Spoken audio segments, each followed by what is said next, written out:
Лиле Делижакова, сестрата на специјалната обвинителка Катица Јанева, засега ќе остане на гевгелијска адреса, затоа што немаше доволен број пратеници за да гласаат за нејзин избор за втор човек на Комисијата за хартија од вредност.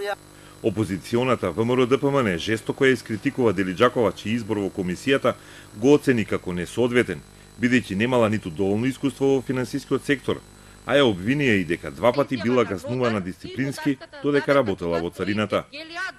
Од биографијата на сајтот на Собранието на опозиционерите им беше испорно дека Делижакова првин била предложена од владата, а дури потоа заверила нотарски документ дека не е член на партија и нема значајни акционерски удели. Очигледно дека ова лице воопшто се нема пријавено на конкурсот. Рокот за пријавување бил на 16 февруари 2018 година, на 17.4.2018 година владата донела одлука да ја се избере за заменик председател, а нотарската изјава е направена на 24.4.2018 година. Од владеачката СДСМ никој не возврати, а кога дојде време за гласање, пратениците на ВМРО-ДПМН ги напуштија столчињата и за Лиле Делижакова не беше гласано. Ќе се гласа кога ќе се создадат услови, рече председавачот Мисовски, кој го водеше гласањето за избор на председател на Комисијата за хартија од вредност.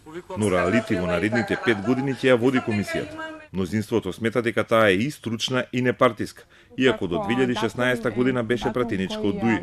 ВМРО-ДПМН тука почна да го цитира и да го повикува Прибе. Повеќе мислам дека непријатно е да се злоупотребува името на господинот Прибе, почитувајќи го човекот, бидејќи почитувајќи го него, ги почитувате неговите принципи и неговите насоки на действување кои што вие ветивте дека ќе ги остваривте и ги изманипулиравте граѓаните на Република Македонија. Сега во моментов имате преку 20 регулаторни тела, што комисии, што агенции, што бироа, дирекции и така натаму, каде што луѓето први не се ни кријат дека не само што се членови на високи партиски органи на ВМРО-ДПМН, туку тоа е како неизбежно, како редовна појава. И ниједна од тие регулаторни комисии се уште не е сменета.